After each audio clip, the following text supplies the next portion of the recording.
하나님 말씀 보겠습니다. 마가복음 1장 35절부터 39절에 있는 말씀입니다. 신약 성경 54페이지에 있는 마가복음 1장 35절부터 39절에 있는 말씀 교도하겠습니다. 35절 먼저 읽어드리겠습니다. 새벽 아직도 밝기 전에 예수께서 일어나 나가 한적한 곳으로 가사 거기서 기도하시더니 시몬과 및 그와 함께 있는 자들이 예수의 뒤를 따라가 만나서 이르되 모든 사람이 주를 찾나이다. 이르시되 우리가 다른 가까운 마을들로 가자. 거기서도 전도하리니 내가 이를 위하여 왔노라 하시고 같이 읽습니다. 이에 온 갈릴리에 다니시며 그들의 여러 해당에서 전도하시고 또 귀신들을 내쫓으시더라. 아멘. 본문 말씀은 하나님의 인도함을 받아서 이 땅에 오셔서 33년 사신 그 예수님이 이 땅에서 어떤 사역을 하셨는가를 보여주고 있습니다. 예수님의 공적 생활, 그걸 우리가 공생이라고 하죠. 공생의 3년 혹은 3년 반 동안에 하셨던 사역은 크게 세 가지로 나눠볼 수가 있습니다. 영어로는 teaching, preaching, healing 그렇게 이야기하죠. 하나님의 말씀을 가르치시고 또 군중들에게 하나님의 말씀을 선포, 설교하시고 또 병자들, 어려운 심령들, 귀신 들린 자들 이런 사람들을 치유해 주시는 그런 일들을 하셨습니다.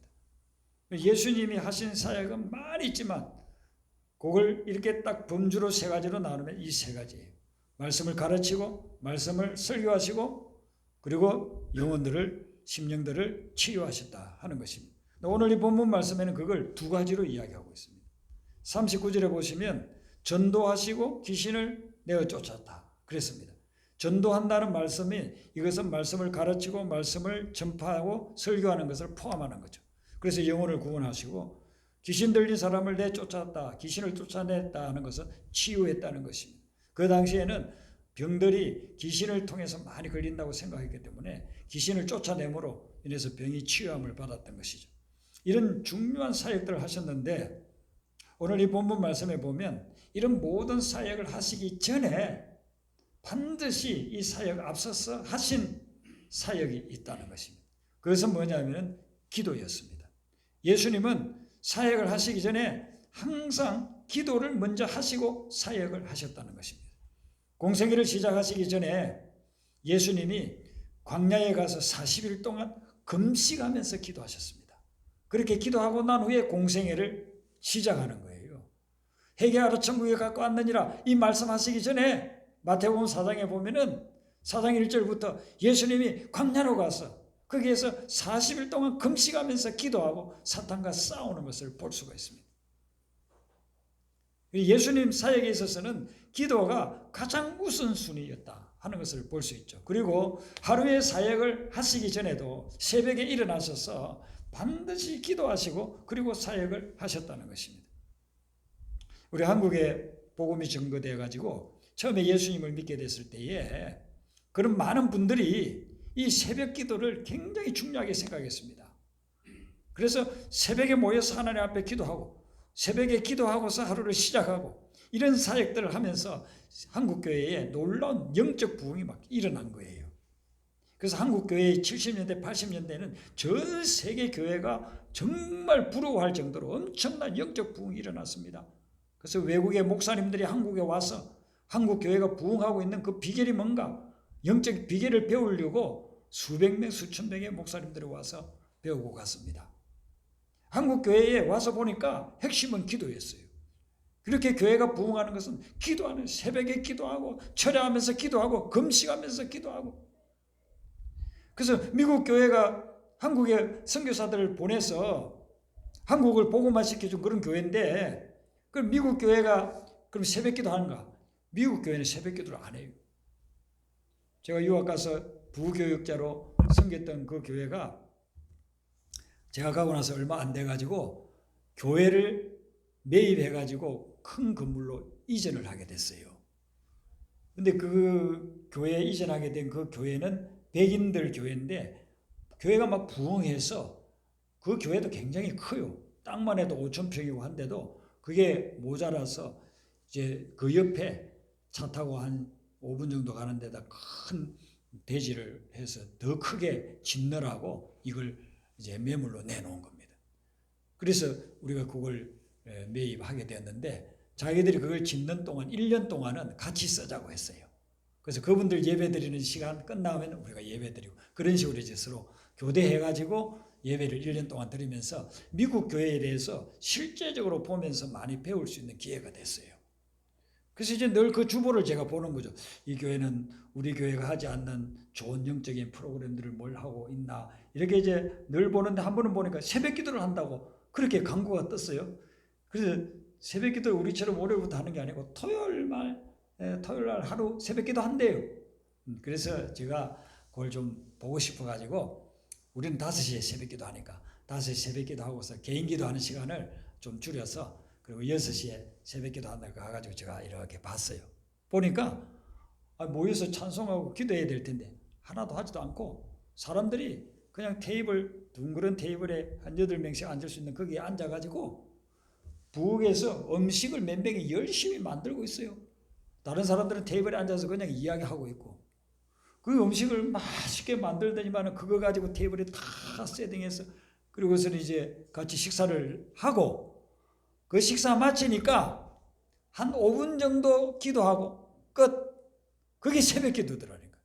그리고 제가 생각하는 우리 한국교회에서 하는 새벽 기도 찬송하고 기도하고 말씀 듣고 개인 기도 들어가면 막 주여 부르면서 동곡하고 그렇게 하는 기도에 생각하다가 이걸 보니 이거는 그냥 만나서 식사하는 모임이지 기도라고 할 수도 없어요. 그리고 그분들이 새벽에는 그렇게 기도하는 것밖에 없어요. 근데 저녁에는 이제 그 사람들이 열심히 찬양하고요. 열렬하게 찬양하고 기도하고 그렇게 하는 교회들이 많이 있거든요. 새벽 기도는 그분들이 익숙치 않습니다. 그러던 교회들이 우리 한인들이 미국에 이민 가가지고 예배를 드리는데 새벽에 열심히 자기 교회당 빌려가지고 예배 드리는데 자기들은 안 나오는데 한국 교회 교인들은 와가지고 새벽에 기도하는 걸 보니까 주일날도 그전에는 주일날도 새벽에 막 기도했잖아요. 주일날도 와가지고 기도하는 걸 보면서 도전을 받고서 새벽 기도를 시작한 교회들이 있었고 한국에 와가지고 한국 교회가 부흥하는 비결을 보고서 가가지고 새벽 기도하는 교회들이 생기고 해서 지금은 미국 교회가 새벽 기도하는 교회들이 좀 있습니다. 그래도 대부분은 새벽 기도는 하지 않고 저녁 기도회 같다 화요일이 아니라 목요일 같은 데 모여가지고 기도하는 그런 교회들이 있죠. 이러면 이 새벽 기도가 원래 예수님이 이렇게 시작하신 거예요. 예수님이 새벽마다 일어나가지고 기도하고 간구하면서 그래서 새벽에 기도하면서 벌써 영적인 전쟁을 하는 거예요. 우리 신앙생활은 영적인 전쟁인 것입니다. 보이지 않는 악한 영하고도 싸우지만은 그 배후에 있는 악한 영이 우리 가족들하고 관계를 깨뜨리려고 하고 주변에 있는 이웃과의 관계 또 어떤 사역을 할 때 그 사역을 방해하고 사탄이 얼마나 공격하고 있는지 몰라요. 그 영적 전쟁에서 승리할 수 있는 길은 성령의 충만함, 하나님과 동행하는 삶이 되어야 되는데 그것은 기도를 통해서 이루어진다는 겁니다. 기도할 때에 능력이 임해서 악한 영을 물리치고 악한 영에 사로잡힌 영혼들을 주님 앞으로 인도해 올 수 있는 그런 역사들이 일어나는 거예요. 우리나라의 새벽 기도를 처음 시작하신 분을 길선주 목사님이라고 그렇게 이야기를 합니다. 그분은 아주 초창기 선교사들이 와가지고 복음 전할 때에 예수님을 믿은 분인데 이분이 예수님 믿기 전에는요 돌을 닦는 도인이었습니다. 그래서 남이 이렇게 뭘 부러뜨리지도 못하는 쇠꼬쟁이 같은 거 있죠. 그런 것도 이분이 그냥 두 손가락으로 휘을 부릴 정도로 그런 능력이 있는 사람이에요. 그래서 사람들이 그 길선주 하면은요 절대로 그 앞에서 함부로 하지 못하는 그런 사람이었어요. 이 보통 사람은 건널 수 없는 2-3m 되는 그런 도랑도 그냥 뛰어서 막 건너고 그런 도인의 그런 모습을 가지고서 사람들이 다 그 사람을 좀 무서워할 정도로 그렇게 능력이 있는 사람이었습니다. 그런데 이 사람이 그렇게 자기가 돌을 닦아도 20대 중반까지 중후반까지 그렇게 돌을 닦아도 자기 마음에 평안이 없어요. 평안이 없어요. 돌을 닦는다고 해서 사람들이 볼 때 좀 신기한 그런 기술들도 있고 능력도 있는데도 불구하고 자기 마음에는 아무런 평안이 없는 겁니다. 그런데 서양에서 와가지고 선교사들이 복음을 전한다고 하는데 저 사람들이 전하는 게 뭔가 예수쟁이들이 전하는 게 뭔가 궁금해가지고 자기하고 친한 김종섭이라고 하는 사람을 그 당시 평양에 와서 복음을 전하는 마페 선교사에게 보냈어요. 자네 저기 가가지고 그 서양 귀신이 전하는 게 뭔지 좀 알아봐 달라고. 그래서 이제 첩자로 선교사를 만나러 갔는데 이 사람이 선교사 만나서 이야기하다가 예수님을 믿게 돼버린 거예요. 그래서 이제 거꾸로 와가지고 길선주 자네도 예수 믿어야 돼. 예수 믿어야 돼. 무슨 놈의 예수를 믿냐고 거부하니까 몇 번을 전도하면서 어떻게 이야기하느냐면 그러면 자네가 믿는 신에게 기도를 해보란 말이야. 예수 그 종교가 참된 진리인지 아닌지 한번 기도를 해보라. 그래서 그 말은 맞는 것 같더라는 거예요. 그래서 그때는 자 그 길선주라는 청년이 상제라고 불렸어. 하나님을 상제라고 부르면서 기도를 했습니다. 맨날 며칠을 기도하는데 어느 날 저녁에는 밤에 기도를 시작하지 새벽 1시까지 기도해요. 상제님 정말 살아계신 신이라고 한다면 나에게 그 나타나 주시고 나에게 그것을 알려달라고 그렇게 막 기도하는데요. 새벽 1시 됐을 때에 엄청난 큰 소리로 길선주야 하면서 3번을 음성이 들리더랍니다. 그 음성을 듣는 순간 이 길선주가 그냥 꼬꾸라졌습니다. 그리고 상제라고 부르던 그 신적 존재에 대해서 자기는 모르고 불렀는데 갑자기 입에서 아버지 하면서 자기가 지금까지 지었던 모든 죄가 생각나면서 그걸 죄를 고백하면서 통에 잘보겠습니다. 그러면서 막 몸이 뜨거워져서 견딜 수 없을 정도 떼굴떼굴 굴르면서 아버지 나를 용서해달라고 그런 기도를 하면서 주님을 만난 거예요. 새벽에 동터 올 때까지요. 몇 시간을 그런 성령의 체험을 하죠. 그리고 그날 아침부터 자기는 이제는 예수님을 내 구세주로 모신다. 내 주인으로 모신다. 선포를 하고 마침 그날이 주일 새벽이었어요. 그래서 그 친구를 통해가지고 나 교회 가겠다. 갑자기 그러니까 사람들이 다 놀랐습니다. 교회에서도 길선주라는 사람이 다 아는데 그 사람이 교회 들어오는 거 보고 다 놀랐어요. 근데 그날부터 다 예수님을 믿기 시작하는데 작정을 해가지고 100일 동안요. 사람들도 만나지도 않고 성경을 몇 동을 했습니다. 그리고 기도 시간을 정해놓고 새벽 5시에 기도하고 저녁 10시에 기도하고 그렇게 기도하면서 능력을 막 체험한 거예요. 그리고 주변에 있는 사람들에게 전도하기 시작했습니다. 아버지 80이 된 아버지를 전도하고 아버지도 얼마나 처음에는 반대했겠습니까? 그런데 자기가 만난 예수님을 다 이야기하고 성경 말씀을 갖다가 읽어보고 하니까 이분이 진짜 하나님이다. 그래서 아들 전도를 받고 아버지가 예수님이고 60이 넘은 어머니도 아들 전도로 예수님을 믿게 되고 아내는 남편이 믿는다고 하니까 자연히 믿게 되고 자녀들도 다 같이 교회 나오게 되고 예수님 믿게 되고 그렇게 하면서 복음을 전가하게 된 거예요. 그러니까 교회에서 그분을 영수로 세웠습니다. 영수라고 하면은 옛날에 선교사들이 와가지고 교회는 곳곳에 세웠는데 신학교 졸업한 목회자가 없으니까 평신도들 중에서 좀 리더할 수 있는 사람을 목회자처럼 이렇게 세우는 사람이 있어요. 그 영수에 요즘으로 치면 전도사 정도 된다고 볼 수 있겠죠. 그 영수를 했어요. 그리고서는 전도사 일도 하면서 나중에 이분이 이제 장로가 됐습니다. 장로가 되고 나서 이분이 목회자의 그런 그 능력과 그런 재능이 있는 것을 보고 이제 신학을 하라고 했어요. 그래서 최초로 세운 평양신학교 거기에 최초 졸업생 1907년에 졸업하여서 그분이 우리나라 최초의 7명의 목회자 중에 첫 목회자가 된 거예요. 7명이 그때 동시에 안수를 받았는데 이기풍 목사도 그때 안수를 받고 목사가 된 거예요. 그렇게 해서 이분을 통해서 복음이 전거되면서 이분이 이제 가는 곳곳마다 자기가 목회하는 장대인 교회뿐만 아니라 전국에 세워진 교회들에 초청하면 가서 복음을 전가하는데 그 복음을 듣고서 숱한 불신 영혼들이 주님 앞으로 돌아왔어요. 한 번은 경찰이 저 교회에서 사람들이 자꾸 자기 죄를 자복한다고 하는지 무슨 죄를 지었는지 가가지고서는 그 사람들 다 그냥 감옥에 집어넣어야 되겠다 하고서 왔어요. 그리고서는 이제 집회하는데 참석해가지고 무슨 죄 지었나 이렇게 자기가 이제 탐문하고 있는데 성령이 임한 겁니다. 그리고서는 자기가 오히려 회개하는 거야. 아이고 하면서 그 경찰이 해결을 하고 또 스님 한 분이 이분이 그 교회에서 뭐 길선주라고 하는 사람이 말씀을 전하면 기적이 막 일어난다는 그런 이야기를 듣고 기적 일어나는 거 구경하러 왔다가 예수님을 만난 거예요. 성령 충만을 받고, 그리고서는 자기 목에 두르고 있던 그런 염주들 이걸 다 길선주 목사님한테 주고, 난 이제부터는 예수님 믿겠습니다 그랬다는 겁니다. 그런 놀라운 역사가 일어나서 한국 교회가 복음화되고 부흥하는 그런 귀한 불쏘시개로 쓰임받은 분이 길선주 목사님. 그 길선주 목사님의 그런 능력이 어디에서 나타나요? 새벽 기도를 하면서 나타나게 된 거예요. 여러분들이 하나님 앞에 하루를 시작하기 전에 기도로 시작하시기를 바랍니다. 그러면 여러분들이 하나님을 만나고 기도로서 시작하게 되면 여러분이 만나야 될 사람의 그 마음을 하나님이 먼저 변화시켜 주시는 거예요. 어떤 일을 하려고 할 때는 또 하나님을 만나고 하나님께 기도하고 그 일을 하면 하나님께서 그 안 될 일도 되게끔 해 주시는 것입니다. 그래서 기도로 새벽을, 예수님도, 하나님의 아들인 예수님도 새벽에 기도하면서 시작했다고 한다면 우리같이 부족하고 연약한 사람들은 얼마나 더 기도가 필요하겠습니까? 기도 없이는 제대로 신앙생활 할 수도 없고 기도 없이는 사역을 할 수가 없는 것입니다.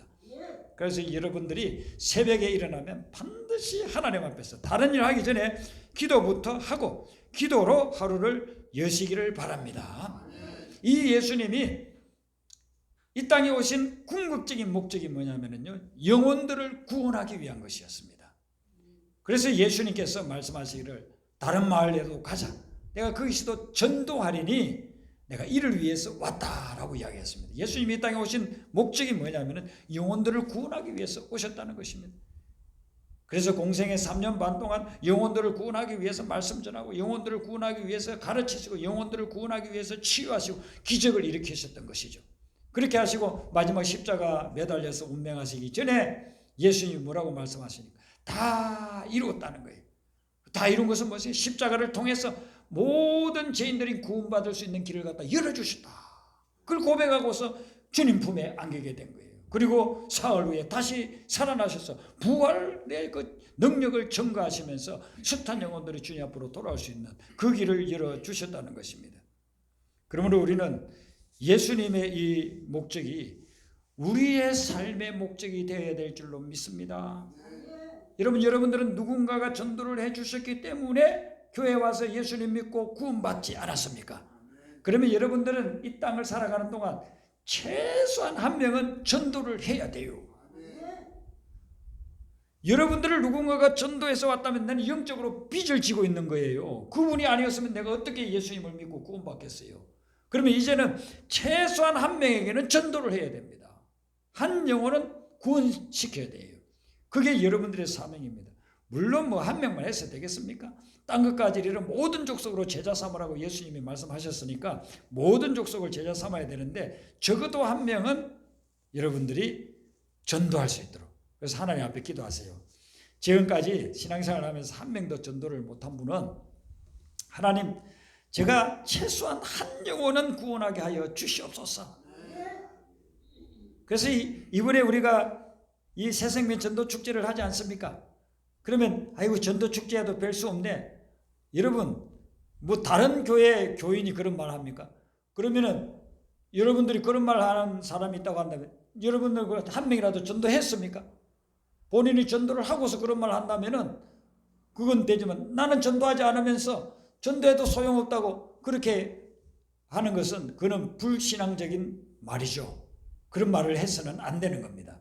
하나님 앞에서 기도하면서 내가 구원으로 인도해야 될 영혼들이 누군가 그 영혼들을 찾고 그들에게 사랑을 베풀고 그들을 주님 앞으로 인도해서 그들도 구원받는, 그래서 여러분을 통해서 구원받았다 하는 그런 증거를 여러분들이 만드셔야 됩니다. 그러면 주님 앞에 갔을 때 너는 누군가를 통해서 구원을 받았는데 너 신앙생활 하면서 누구를 전도했니? 누구를 영혼을 구원했니라고 물어본다고 한다면 여러분 그런 사람이 한 명은 있어야 될 거 아닙니까? 근데 하나님 앞에 갔는데 한 명도 구원 못했습니다. 그럼 너만 구원받고 그렇게 이기적으로 어떻게 신앙생활을 했냐?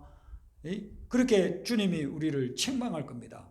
그러니까 여러분들이 적어도 한 명은 전도한다 이렇게 생각을 꼭 하시고 이번 기회에 기도하면서 전도 대상자를 찾으세요.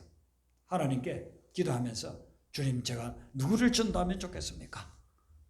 제가 전도할 사람을 만나게 하여 주십시오. 그렇게 해서 이번 기회에 한 영혼이라도 주님 앞으로 인도할 수 있는 그런 계기를 꼭 마련하셔야 됩니다. 제가 그저께 그 세례자 이 명부를 이렇게 쭉 한번 점검하고 또 지난번에 세례받은 자매 그 사진을 이제 좀 늦게 나왔지만 나와서 그걸 해서 세례 정서를 주려고 하다 보니까 한 분이 세례받고 사진 찍었고 세례 정서까지 준비를 해놨는데 전달이 안 된 분이 있는 거예요. 그래서 그 사진을 보면서 제가 충격을 받았어요. 여러분 오늘 제가 이 새생명 축제 간지로 나눠드린 여기 나의 베스트 중간에 보면 이런 말씀을 제가 써놨어요. 이번이 이 사람에게는 구원받을 마지막 기회일 수도 있습니다.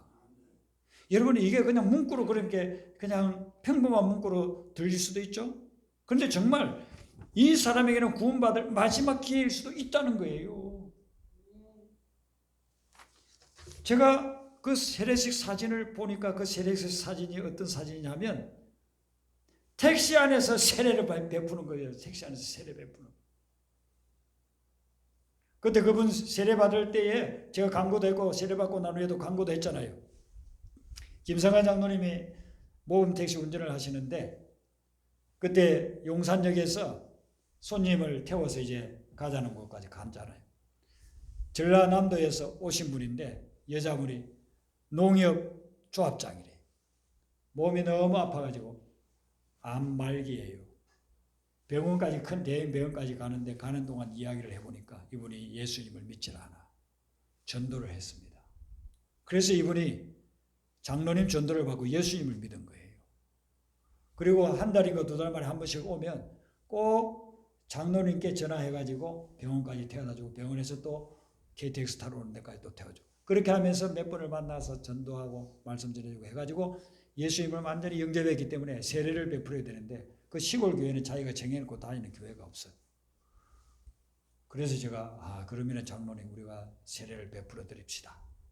그렇게 해서 세례를 베풀려고 하는 그때가 코로나 바이러스가 막 창궐하고 있을 때잖아요. 병원에서 세례를 베풀 수가 없어요. 병원에 가서 세례 제가 몇 번 베풀었거든요. 근데 그때는 병원에 갈 수가 없어요. 아예 간호사 의사들이 못 오게 하니까 우리를. 그래서 할 수 없이 생각해낸 게 장로님 택시 안에서 세례 받기로. 저희 집사람이 성수를 들고 있고 제가 그걸 가지고 세례를 베풀었어요. 그 사진이에요. 그리고 난 후에 한 2, 3개월 후에 어떻게 신앙생활 잘 하시는가 해가지고 전화를 드렸더니 전화가 안 돼요. 나중에 장로님이 이렇게 해서 연락해서 알아보니까 돌아가신 거예요. 그러니까 그분께는 정말 이 말씀이 실감이 나는 거예요.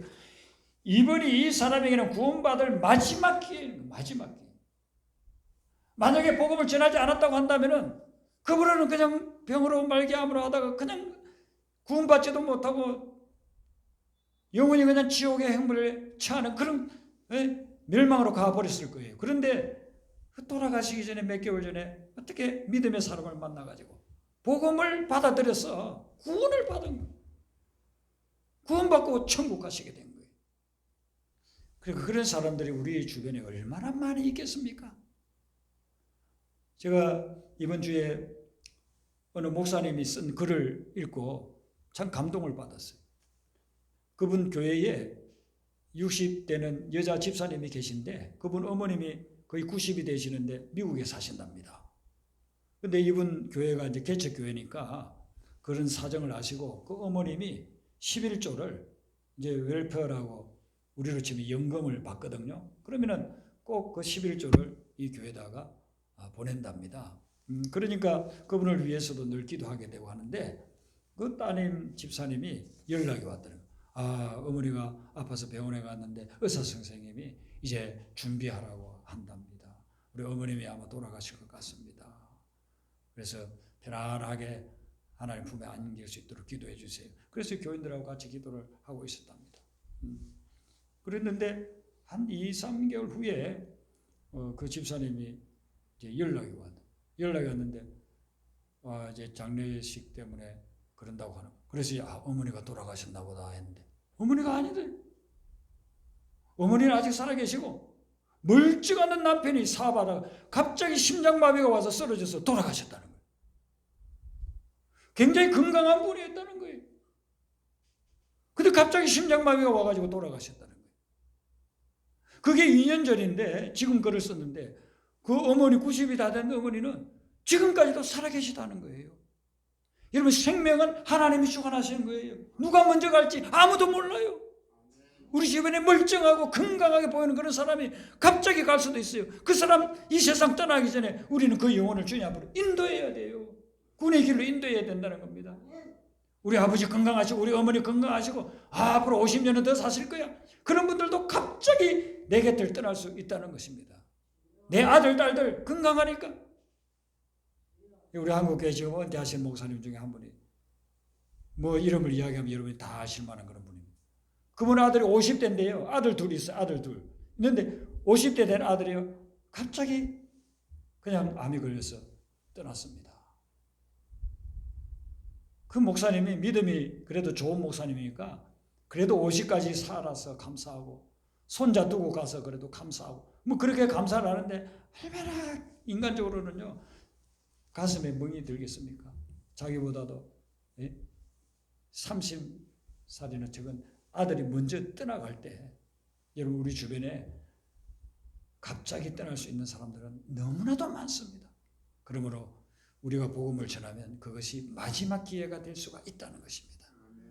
여러분들 그런 절박한 심정을 가지고 주변에 안 믿는 심령들, 불신 영혼들, 한때 주님을 믿다가 주님을 떠난 영혼들 이번 기회에 그 영혼들을 전도하시기를 바랍니다. 그래서 그들이 주님 앞으로 돌아와서 여러분을 통해서 구원받는다고 한다면 하나님이 얼마나 기뻐하시고 영광스러워 하시겠습니까?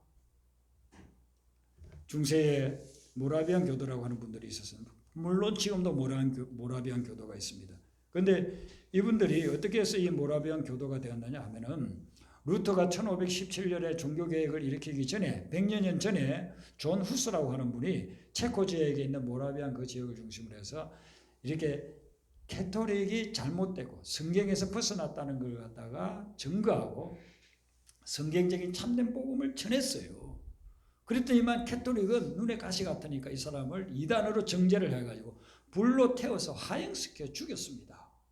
그런데 이 존 후스를 따르는 사람들이 자기의 지도자가 이제 그렇게 처형을 당하고 나니까 어딜 가도 환영받지 못하고 계속 핍박을 받습니다. 그러니까 도망을 다니는 겁니다. 이 사람들이 무리를 지어가지고 난민이 된 거예요.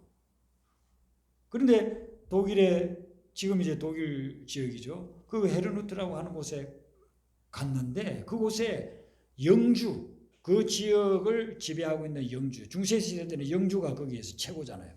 영주인 진젤도르프라는 사람이 있었어요. 이 사람이 믿음의 사람이었습니다. 그래서 그 사람들을 다 거둬들여가지고 내 영지 안에서 당신들이 살아도 된다 그랬습니다. 이분들은 얼마나 감사했겠습니까? 도망다니다가 자기들이 안전하게 살 수 있는 곳이 생겼으니까. 근데 이 모라비안 교도들이 자기들의 소원은 다른 게 아니에요. 그냥 밥 먹고 그리고 마음 놓고 하나님께 예배 드릴 수 있는 그것만 된다면 자기들이 세상에서 가장 행복한 사람이라고 생각하는 사람들이었어요. 이 사람들은 삶이 굉장히 단순했어요. 아주 심플 라이프였어요. 그래서 성경대로 믿고 성경대로 산다. 이게 모토예요. 성경대로 성경이 하라는 대로 그리고 간단해요. 기도하고 말씀 전하고 이런 삶을 살았습니다. 그렇게 그들이 이제 그곳에서 이제 거주하면서 기도를 하는데 어느 날 성령의 불세례를 그 기도하는 사람들이 다 받았습니다. 그러니까 그 기도하는 사람들 성령의 불세례를 받고서 자기들이 언론하기를 우리가 24시간 끊이지 않고 기도하자. 릴레이 중보 기도를 하자. 그렇게 해서 남자 24명, 여자 24명이 각각 장소를 정해가지고 하루에 1시간씩 그렇게 하면 24명이 돌아가면서 그 기도를 시작했는데 100년 동안 그 기도가 지속됐습니다. 이들이 그렇게 기도하는 가운데서 성령이 마음에 주시기를 너희들은 가서 복음을 전하라 선교하라 하는 그런 사명을 주셨습니다. 그걸 깨닫고 그 교인들 중에서 자기가 선교의 사명을 받은 사람들 선교지로 가기 시작했습니다. 근데 그때가 지금으로부터 300년 전이거든요. 여러분 지금으로부터 300년 전이면 한번 생각을 해보세요. 지금처럼 한번 가면은요 올 수가 없어요. 그때는 비행기도 없는 때고 그냥 배 타고 가는데 배상만 마련해가지고 가는 것만 마련해서 가고 그리고 죽을 때까지 이제 못 오는 거예요. 그래서 인사가 뭐냐면은 천국에서 만납시다. 저는 그 글을 읽는데 진짜 마음에 눈물이 나더라고요. 천국에서 만납시다. 다시는 이제 만날 수가 없어요. 복음 전하기 위해서 한 번도 가보지 않은 그곳에 가가지고 죽을 때까지 복음 전하다가 천국에서 이제 만나는 거예요. 살아서는 만날 수가 없는 거예요. 그렇게 하는 사람들이요, 구두수성공이라든지 또 항아리 만드는 사람이라든지 농사 짓는 사람이라든지 이런 사람들, 자기 직업을 가지고 가가지고 거기에서 먹고 살면서, 돈 벌어서 먹고 살면서 복음을 전하는 겁니다. 어떤 사람은 서인도 제도, 대서양, 미국 밑에 그 서인도 제도에 그때 노예들이 많이 있었어요. 자기가 거기서 가가지고요, 억지로 노예가 된 거예요. 그리고서는 그 노예들을 전도를 했습니다. 그 사람이 평생 전도해가지고 2,000명이나 되는 사람들을 구원시키는 그런 역사가 일어났습니다. 그래서 1732년부터 1752년까지 30년 동안에 이 모라비언 교도 이 한 교회가 파송한 선교사가, 그때에 1517년부터 종교개혁 일으켜가지고 개신교들도 이제 많이 생겼는데, 개신교 전체 교회가 파송한 선교사보다 더 많이 선교사를 파송했어요. 그리고 1732년부터 1930년까지 200년 동안 이분들이 14개국에 3,000명의 선교사를 파송했습니다. 그 숫자는 그 당시 전 세계의 모든 개신교회가 파송한 선교사 숫자보다 더 많았습니다. 놀랍지 않습니까? 이 모라비안 교도들은 성경대로 믿고 성경대로 사는 사람. 그들은 행복이 내가 원하는 것 가지고 내가 원하는 것 누리는 게 그게 행복이 아니고, 거룩하게 살고 말씀대로 사는 것이, 하나님을 예배하는 것이 행복이라고 생각했던 사람.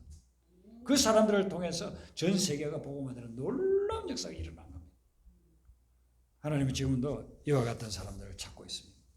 저는 여러분들이 하나님 앞에서 기도의 사람, 전도의 사람이 되시기를 주님의 이름으로 부탁드립니다. 네. 그래서 여러분들을 통해서 천국이 임하는 역사가 일어나기를 주님의 이름으로 축원합니다. 우리 찬송 부르겠습니다. 복음성가 32장입니다. 복음성가 32장.